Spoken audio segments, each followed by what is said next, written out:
Hello friends, welcome to our channel to box office. কথা বলবো রাজকুমার এই মুভির 21 দিনের কালেকশন নিয়ে। কথা বলবো মির্জা এই মুভির 21 দিনের কালেকশন নিয়ে। আপনি জানিয়ে দেই, অঙ্কুশ হাজরা স্যার অভিনীত মির্জা ফিল্মটি কিন্তু বক্স অফিস থেকে পজিটিভ কালেকশন করতে সক্ষম হয়েছে। ওয়েস্ট বেঙ্গল থেকে মুভিটি ভালো আয় করেছে এবং আপনারা জানেন প্রায় অনেকেই বলছে মুভিটি ওয়েস্ট বেঙ্গল থেকে আসলে কত আয় করেছে। মুভিটি ওয়েস্ট বেঙ্গল থেকে নিট কালেকশন 1 কোটি রুপি প্লাস বিজনেস করে ফেলেছে। কথা বলবো এই দুই টিমের কালেকশন নিয়ে। ভিডিও ভালো লাগে তো লাইক করবেন এবং এখনও যদি টু বক্স অফিস চ্যানেলটি সাবস্ক্রাইব না করে থাকেন, সবার আগে সকল লেটেস্ট আপডেট এবং বক্স অফিস কালেকশন জানার জন্য আমাদের চ্যানেলটি সাবস্ক্রাইব করে নেবেন। প্রথমত বলবো রাজকুমার নিয়ে বাঁচল 10 কোটি টাকা। লিড হলো সুপারস্টার সাকিব খান স্যার। 21 দিন কমপ্লিট করে নিয়েছে।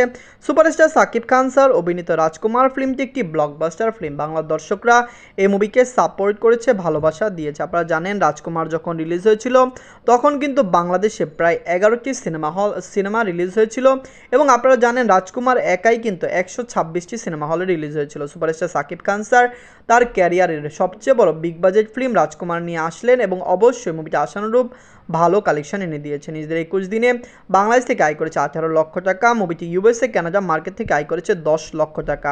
অস্ট্রেলিয়া মার্কেট থেকে আয় করেছে 6 লক্ষ টাকা। ওয়ার্ল্ড মার্কেট থেকে আয় করেছে 34 লক্ষ টাকা।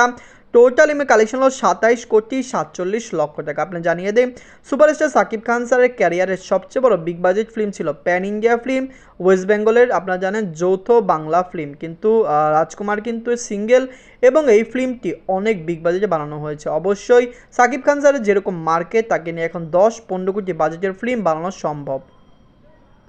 এখন কথা বলবো মির্জা নিয়ে বাঁচল 4 কোটি টাকা। লিড হলো অঙ্কুশ হাজরা স্যার। 21 দিন কমপ্লিট করে নিয়েছে।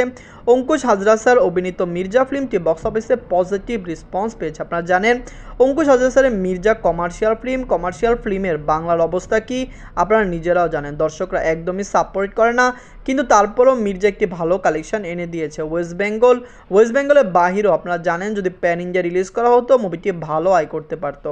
দর্শক ফ্যামিলিজন্স এই মুভিকে সাপোর্ট করেছে। মির্জা 2 আসলে মির্জা 2 আরও বড়সড় আকার রিলিজ করা হবে, কারণ অঙ্কুশ স্যার নিজেও বলেছেন মির্জা 2কে তিনি প্যান ইন্ডিয়া আকারে রিলিজ করতে চান। আমরা এক্সপেক্ট করছি মির্জা 2 আসবে এবং অবশ্যই মির্জা 2 বক্স অফিস থেকে ব্লকবাস্টার কালেকশন করতে সক্ষম হবে। নিজেদের 21 দিনে ওয়েস্ট বেঙ্গল থেকে আয় করেছে 8 লক্ষ রুপি। টোটাল এমএ কালেকশন হলো 3 কোটি 97 লক্ষ রুপি।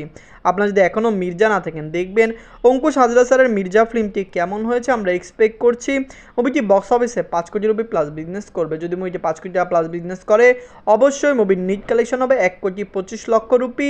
আমার মনে হয় এটি এনাফ মুভিকে ক্লিন হিট ব্লকবাস্টার বানানোর জন্য। ধন্যবাদ।